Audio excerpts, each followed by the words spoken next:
And welcome. It's Millsap in the morning on Wednesday, July 1st, on a hot Wednesday in the Ozarks. We're live from the Ozark Fiber Studios in downtown Lebanon. Be sure to like us on Facebook and YouTube. And don't forget, you can watch us, listen to us on Spotify.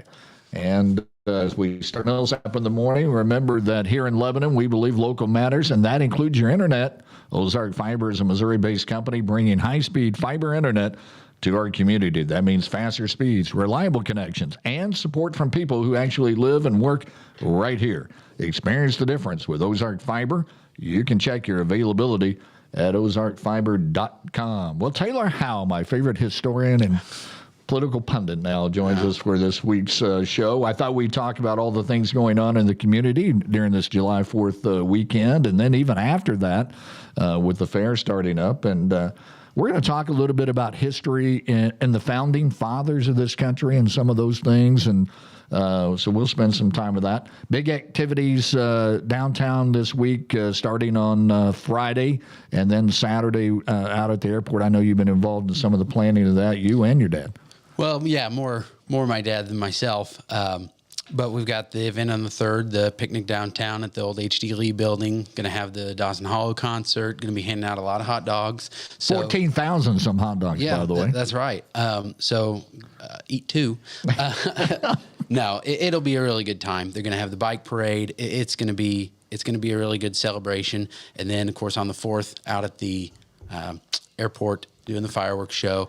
It's just good to get the community together to celebrate as a community this country and what it's meant for the last 250 years. Yeah, I think the celebration is so interesting that cities like Lebanon that is so patriotic to begin with, and you see other communities doing this as well, celebrating the 250th anniversary of our country, the 100th anniversary of Route 66, which played such a big part in Lebanon's history. And I think, I go back to I was 15, going to turn 16 in 1976 with the bicentennial, and I can remember the whole country being so involved in that.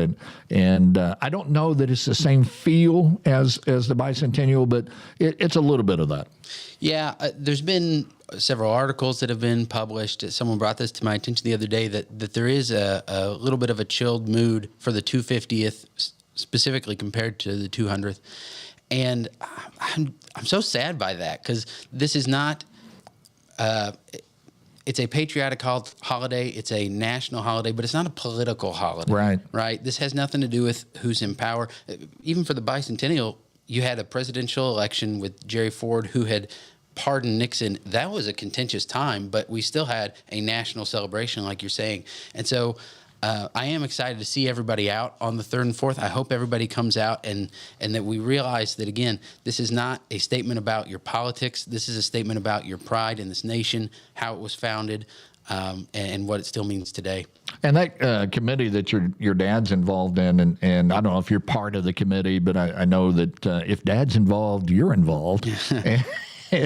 And it's a lot like Lebanon now. If I'm involved, you're involved. Yeah. But they've done a lot of work, and I know the city has put out money for a huge fireworks display and the stuff downtown with the hot dogs. I get a kick out of the 14,000 plus hot dogs, which is for every citizen in Lebanon gets a hot dog. That's right. Now, I live out in the county, so again, I said this the other day. If you're not going to go, let me know. I'll eat your hot dog for you. There you go. But I think that's just going to be a lot of fun. I hope people take an opportunity to bring their kids to this because I think it's important.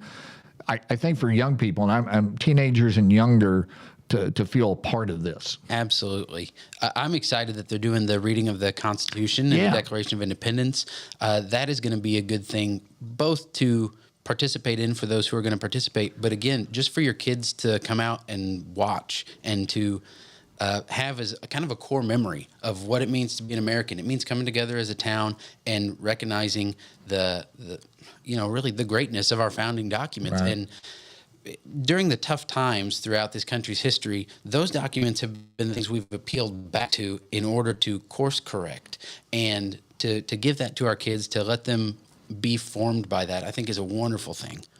kind of give an idea of everything that's, oh, by the way, and the fair starts then on Sunday. So that really kind of backs up a great celebration. You have the fireworks on July 4th at the airport. There's going to be a big show. And then the next day, the Laclede County Fair starts. And there's not anything more American than a county fair. Yeah, that's right. We're going straight from national pride to local pride. And I mean, both of these things are really speaking to our identity, who we are as Americans and then who we are as Laclede Countyans. The Laclede County Fair is just as much a core memory for me as a child as the 4th of July has been. So it's going to be a good week. You know, fair food is a big deal. What's your favorite fair food? Funnel cake. Funnel cake's hard to turn down. As a Rotarian, I gotta say everything that the Rotary Club sells is good, but funnel cake is the hardest thing to turn down for me. I was really going to try to stump you on that, and because Rotary, both of us are in Rotary, and you're soon to be the president of Rotary, and you will follow me as president of that. So we're going to plug Rotary while we're here, and that means come by, get a steak sandwich, and new this year. We're selling ice cream. That's right. And by the way, they banned me from selling ice cream because they knew they would not make a profit on that. We'll be back with... Lebanon Now will be covering a lot of Oh, yeah. Ryan Shearer wants me to tell you that Lebanon Now will be covering a lot of that. A lot of that downtown on Friday night, the fireworks on Saturday. You'll be out at the fair as well doing stuff. So it's going to be a lot of fun. Before I go to my break, I'm going to put Ryan on pause over there before I go to break. Last week we had Bill Hardwick, who's a candidate for State Senate in District 16 as our guest. The week before we had Hannah Kelly, who was also a candidate for District 16 Senate on the show. Next week we'll feature Don Mayhew, who is the state representative of Pulaski County on Millsap in the morning. He's seeking District 16 Senate seat. On July 15th, Randy Yanks will be our guest. He's the presiding commissioner of Laclede County. We'll talk to him about what's going on in county government. Then we're going to spend some time getting his perspective on the Constitutional Amendment 5, which would eliminate the income tax in Missouri and what he believes how that will affect local government. Last week, on a special edition of Millsap in the Morning, we had Missouri Auditor Scott Fitzpatrick on the show. We discussed the issue. We had over 7,000 views on that particular interview. And then Lebanon Now broadcast the town hall meeting last Thursday on the subject. Not much of a crowd. I think they had about 20 people, but some 3,000 have viewed the meeting that was broadcast on Lebanon Now. So a lot of interest in that topic. We'll talk to Randy Angst about that on the 16th. We'll also discuss that somewhat with the Senate candidates that we'll wrap up with. And then following that, we'll have the state representative races coming in late July, have them on the show. And then on Election Day, you and I will team up again to give election coverage here on Lebanon Now. I thought that was a lot of fun when we did it in April, and it's really going to be an interesting day in August. We're going to have a lot to talk about. It's not just primary day in Missouri. It's primary day all around. And, primaries are a function of the party. They're not necessarily a government function. They are the parties telling you who they are and what they're going to put forward. And like I said, that's going on in several states on that day. We've had several primaries in other states leading up to this, so it's not just happening in a vacuum. We're gonna have a fun time with it. Taylor Howe is our guest today, and we'll be back with more with Millsap in the Morning right after this on Lebanon Now. What's misunderstood is people think it's for lazy people or quitters. It's absolutely not. What surprises most people about disability cases? How long it takes, how difficult it is to win the claim, how much treatment is required to win a claim. All of those things surprise clients. Can somebody be denied if they're genuinely sick or hurt? Yes, they can. It's very common, especially around here. I have people that are extremely disabled that have never sought medical treatment. Almost all those claimants are denied, especially at initial application. What advice would you give someone that's scared to apply? To pick up the phone and call me. I can, talk to you about the whole process. I can tell you types of treatment to get before you apply. I can tell you basically how to apply. You can come into my office. We can fill out the application together and schedule the appointment with the Social Security Administration. There is no need to be nervous. We offer free consultations. Call Deputy Mizell at 877-532-2191. Free consultations, day, evening, or weekend. Get the disability benefit that is owed to you.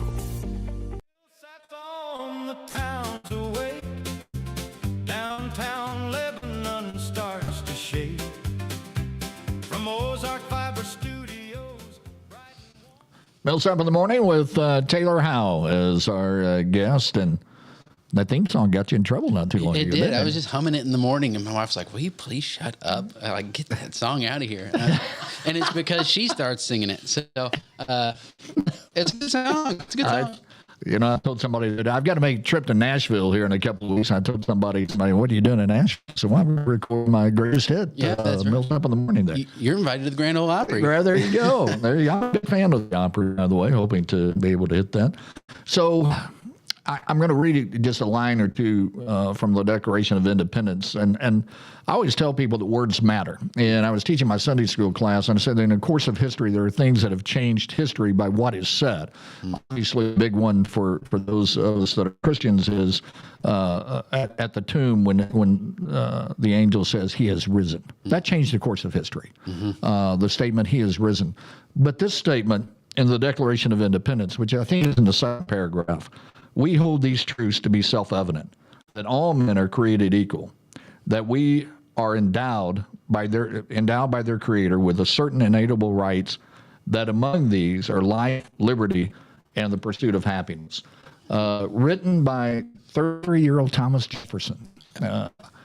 I'm 33, so it makes me feel like quite a slacker and a bad writer. I think you're absolutely right. Those words changed history, and just like we were talking about with the primary election, this didn't happen in a vacuum. This was a buildup, really going back to 1215 with Magna Carta and the understanding and development of the rights of citizens over time. And one of my favorite speeches about the Declaration is Calvin Coolidge on the 150th, when he says the core of the Declaration is a final take, which is to say, if we ever go away from the concepts of the Declaration of Independence, we can do that, but we should not confuse that for progress. This is a final statement about the rights of human beings and citizens, and you can't progress beyond that, right? That you have the right of life, liberty, and pursuit of happiness. There's nothing beyond it. So that's why it's such a historical and world-changing statement, is because it's unbeatable. It is unbeatable, and it's just over the test of time. And, in many ways, the founding of this country, starting with the Declaration of Independence, if you want to start there by us saying that we're going to separate ourselves from England, and then the writing of the U.S. Constitution in the 1780s, is that it was a great experiment, and many people thought this will never work. And they had a tough time getting it off the ground, right? You have the Articles of Confederation that really proved to be detrimental to the experiment. And again, a favorite kind of fact about the Constitution, they wrote that in total secrecy because they were terrified of people finding out what was going to be in it. Now, of course, people have the right to know what gets passed, but when they were making the sausage, they were a little bit scared of anybody knowing just exactly how that was done. But it's worked. It's worked for however long the Constitution's been in place. Right. And I think it is, again, it's something worth celebrating. It's worth being proud of. And then even to say, that's why we don't go back to the Constitution as the birthday of America. We go back to the Declaration. Right. And so the interesting thing about and I can't remember if it's 53 or 56 signers of the Declaration of Independence, but what interests me about them is they were a group of some politicians, but they were farmers and lawyers and merchants and physicians and ministers and scientists and judges and soldiers. Mm-hmm. So, I mean, it was a collection of people. And I said this at a Republican gathering the other day, and really kind of challenging those that are running for office, especially at the state level.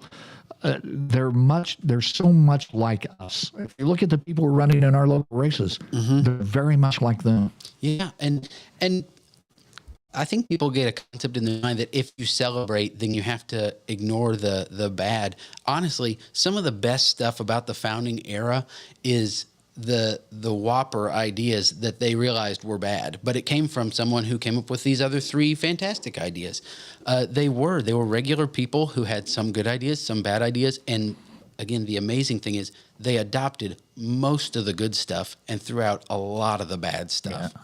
And a lot of them that were there in the Continental Congress, and if you go back to when they really 1775, prior to July of 1776, and the signing of the Declaration of Independence, when they gathered, and I think they may have been together almost 2 years before the signing of the Declaration of Independence, they were not all in agreement that they wanted to separate themselves from England.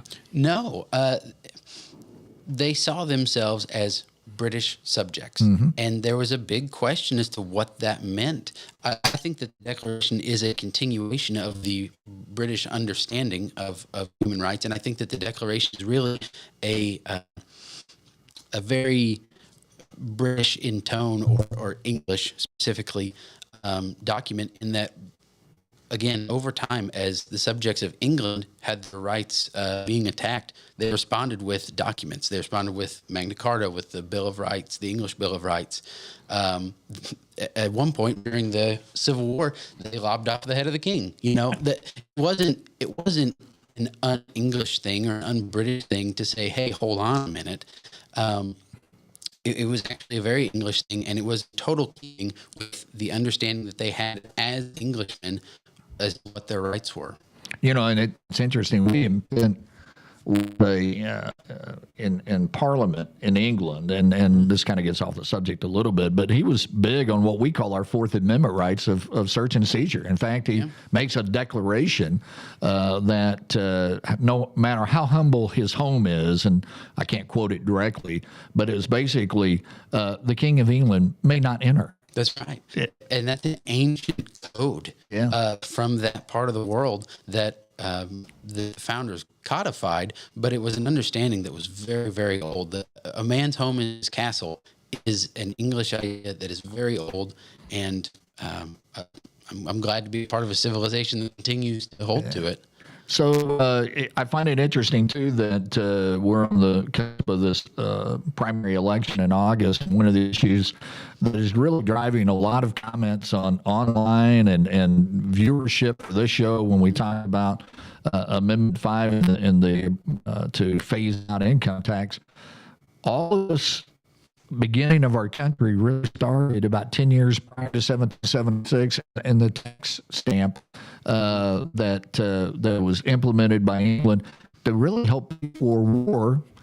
That the England came over, English troops came over and fought the French to keep the colonies part of the British Empire. And there were benefits to being part of the British Empire. That's why there was some contest at the Continental Congress as to how smart it was.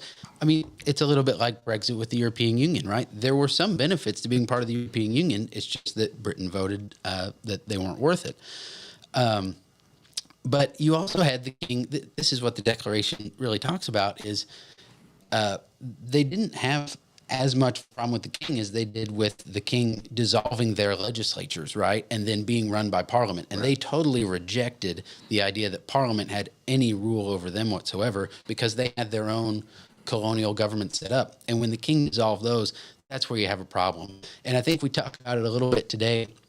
British historians will say in 1775, the colonials really threw a hissy fit. Yeah. And then today, you also have on the political side, I've heard many people say, they started a whole revolution over a 3.5% tax, and now we pay 40% of our taxes to the national government or federal government.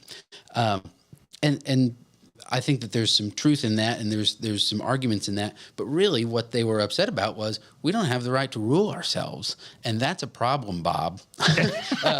And that's worth fighting over, right? Is when, again, those ancient rules of self-determination are ignored. You have to stand up and do something. What I find interesting a lot in the study of history is this gathering in 1775 as they start to work toward this Declaration of Independence. The hardship that these 53, 56, whatever it was, signers of the Declaration had to go through, and just being in Philadelphia, there was disease issues where the city gets shut down. Almost sounded like COVID. Yeah. There was, the winter they had to endure in Philadelphia. And the disagreements among themselves. Of the people that you've kind of studied, and who are some of the interesting people that are the signers of the Declaration and some of their backstory? I was given a book by a professor when I graduated, and it was called Luther Martin, the Drunken Prophet. And he was a signer of the Declaration who was then anti-federalist. And I have so enjoyed learning about the Anti-Federalists, reading the Anti-Federalist papers, because they call pretty accurately some of the holes in the Constitution that would come later. Thomas Jefferson famously was not a fan of the Constitution either. But the Anti-Federalists called a lot of the problems that were foreseeable. The problem is they didn't suggest anything that would be a better system. So Luther Martin was a really interesting guy in that way. John Adams is someone that you and I both have a lot of admiration for as just sort of the legal thinker of the time, who built the legal structures that were necessary to both start the nation at the Declaration and then continue it through the Constitution. But like you said, these are all pretty average, normal guys who did really great things. There's something fascinating about each and every one of them. Yeah, John Adams was the guy that would get up on the floor and really be the speaker, right? Mm-hmm. Thomas Jefferson was the writer, but the guy that kind of led and was emphatic about this independence was John Adams.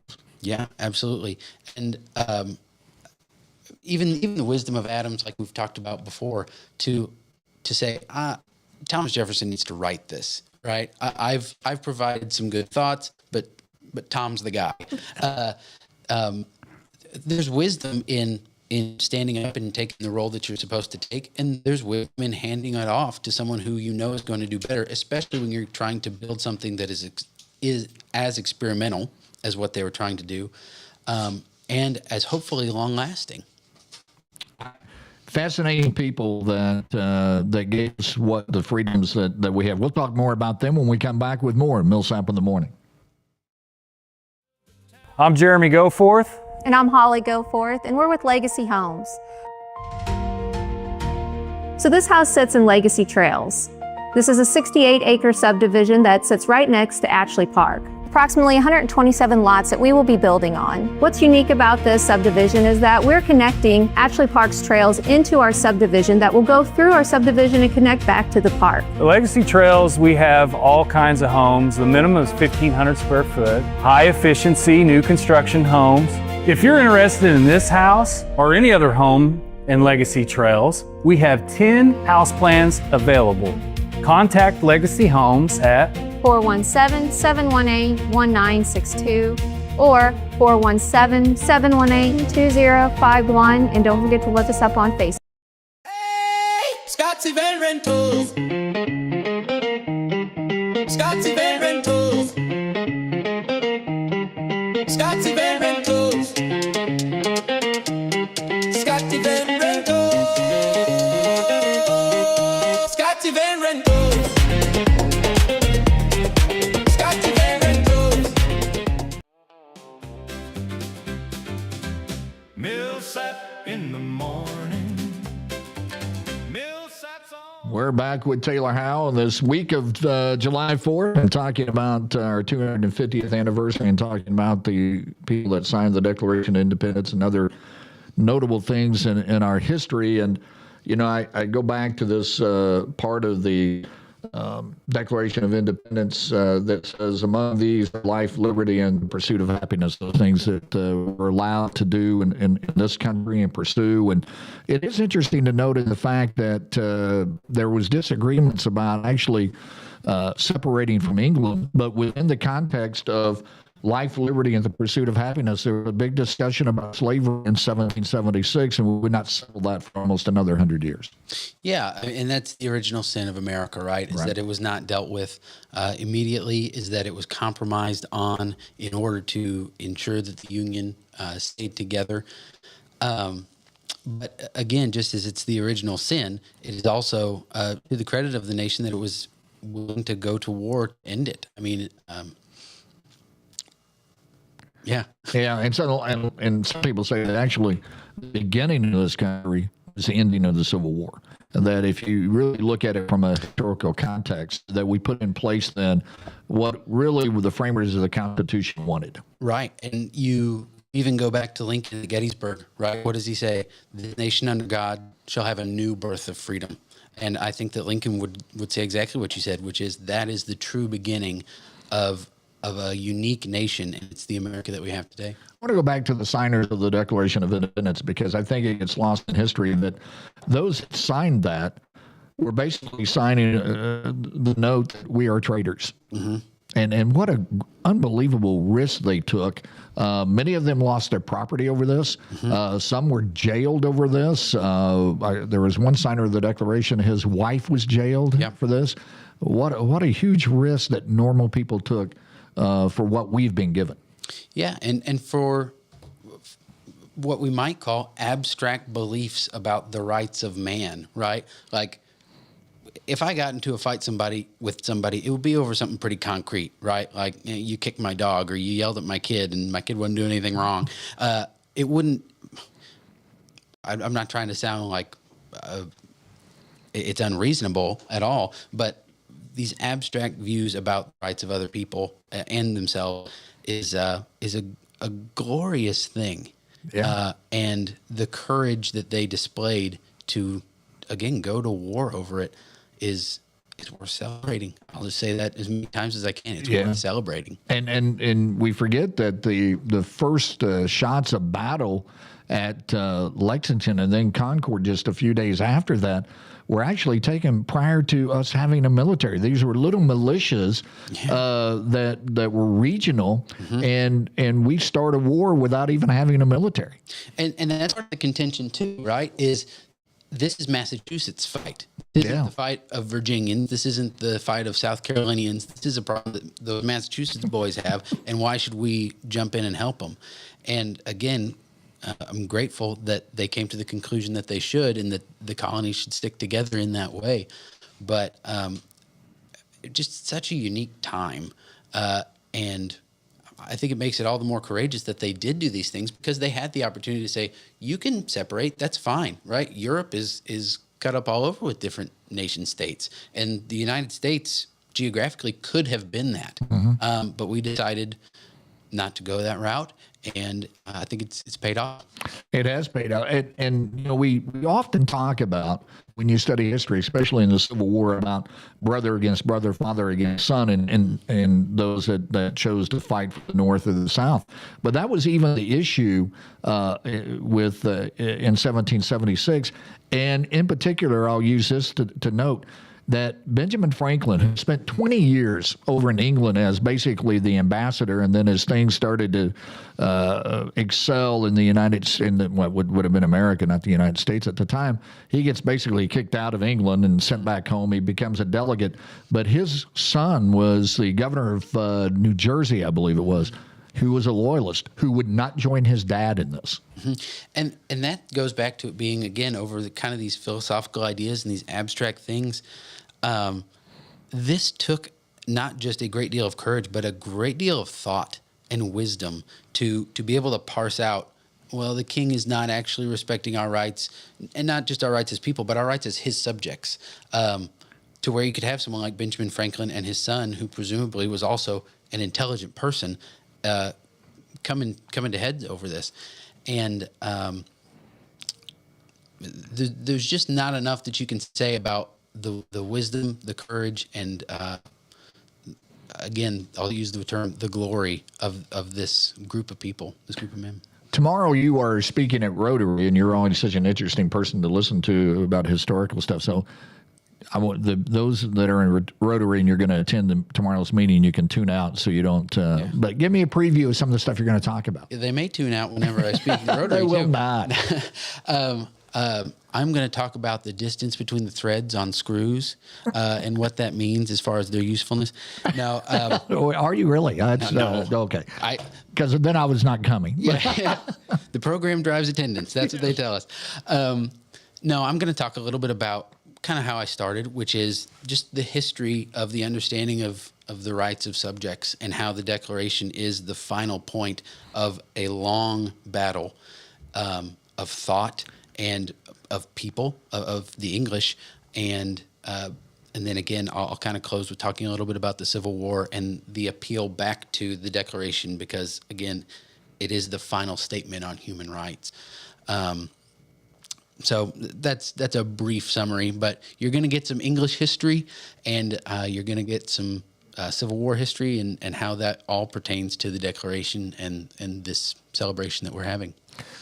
Before we went on, you talked about Martin Van Buren in the autobiography that he wrote. Tell me the interesting part of that. I think our listeners will love this. So I brought some kind of fun presidential trivia. And Martin Van Buren, the trivia for him, he wrote an autobiography without once mentioning his wife. They had 6 kids, and so it's not that they had a strained relationship, but apparently it was not worth mentioning, or it just kind of slipped his mind. I can't imagine when the book came out and she's flipping through it trying to find her part of this, and it's not mentioned. It's kind of a famous thing in Washington now that when someone writes a biography, people will go straight to the back to see where they're mentioned. Yeah. And so I kind of picture her going to the back and saying, okay, well, where's my name? No, seriously, where's my name? But I guess he had some other things on his mind. We talk about the founding fathers a lot, and a lot of times we talk about those that signed the Declaration of Independence, but there were a lot of people that were involved in being a founding father. Of course, George Washington is one. And you talk about, in a show that we had before, about if you look at all the presidents that we've had, he's still the most important president. I think so, because he set the trend, right? He did so many things that let's just take 2-term limit as an example. That was not questioned really until FDR, as far as a legal necessity. Now, there were some people who stood for election for maybe a 3rd term. Grant did, TR did, but no one ever actually moved past, being considered. And the nation didn't really consider that, right? TR got beat. Grant did not even win in the Republican nominating process when he went up for the 3rd term. So this nation has always understood that the precedents that Washington set for the presidency were important. They were good precedents, and they were things to be applied, even without making them law. Right? Norms are better than laws because norms are the things that you're willing to accept, not the things that you have to follow. And Washington just set a lot of good norms. And interesting that I heard one historian talking about the founding fathers, but there was also women that were very important to this country. And one that he pointed out, and again, I go back to John Adams, was Abigail Adams, because she had such an influence on her husband and kind of set a precedent for some first ladies having some voice in how the country's run. Yeah, the letters between John and Abigail Adams are a fascinating read. And honestly, I've thought about that many times in the modern day, because we're not writing letters and we're not writing them on carbon paper to save copies of them. How much of that is just not going to be documented anymore because things are done over a phone call, or they're done over personal conversations so that nobody does know what they were talking about. But we get a great insight into, like you said before, the normal aspect of these people as people, right? They're letters between a husband and a wife, but it's also, what does it look like to have normal people who are actually pretty extraordinary? Abigail Adams is very smart, very wise, and a good counselor. John Adams, really, his whole family was that way. His wife was that way. His sons were that way. And they're just impressive people, but absolutely. And these people led such normal lives, and we talk you talk about John Adams and his family. Of course, one of his sons, John Quincy Adams, becomes president of the United States, but he had another son that died of alcoholism. And so, I mean, they had that normal thing. He was a farmer, and he went through difficult financial times. And all of these did. Thomas Jefferson had difficult financial times, especially toward the end of his life. He died broke. Yeah, and that's something I think we kind of lose sight of. Politicians still deal with that today. If someone's got to run the farm back home, and that's a difficult job. And again, when we talk about the ordinary, I think that highlights the extraordinary. That these guys who had the normal problems that we do were able to make it through that. Like you said, Thomas Jefferson died broke, but he died in a pretty big house. He did that, and that was part of his reason of being broke. Right. Yeah. But they were able to do really great things even in the midst of normal life. And that's something that's really inspiring to say, I can still live my normal life and accomplish big things. That's another good reason to look back at these guys. It's always an interesting discussion with you, and I read a lot of history, not as much as you do, but to have this discussion about our founding fathers and how important they are today, just as relevant today as they were in 1776. And this is not a knock on the educational system, but in my day, and maybe in your day, we were told, hey, memorize this date, and those types of things. What's really interesting, I think, is the personalities of all of these people and how they drew together for this common cause. It was really this experiment that has now lasted 250 years. And I know we pay tribute to our veterans often, as we should, but sometimes I think lost in all of that are just the ordinary people, everyday people that came together and said, I'm going to risk everything. John Hancock, who presided over the Continental Congress, said, I'm going to sign my name so large that the King of England will not have to use his spectacles to look at my name. And that's so important, I think. And I think you're exactly right to point out the commonness. America has been called the nation of second sons, right? The first sons stayed in England where they inherited everything. The second sons had to go out and go on an adventure and plow through Virginia to build.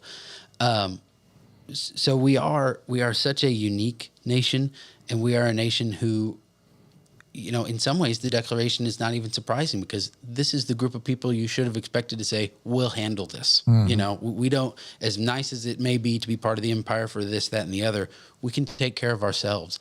And it's a fundamental part of being an American. And I just love this. I love this stuff. It's great. It's great to learn that they're able to do that here coming Saturday on July 4th. And again, big doings downtown July 3rd, and we hope everybody comes out to see that. That should be a lot of fun. I think it will be, absolutely. Taylor Howe's been our guest in Millsap in the Morning on this Wednesday. Next week, we'll have Don Mayhew, who's running for state senate, will be our guest on Millsap in the Morning. The week after that, Randy Yanks is going to be here as part of Millsap in the Morning. Until then, I'm David Millsap. So long, everybody.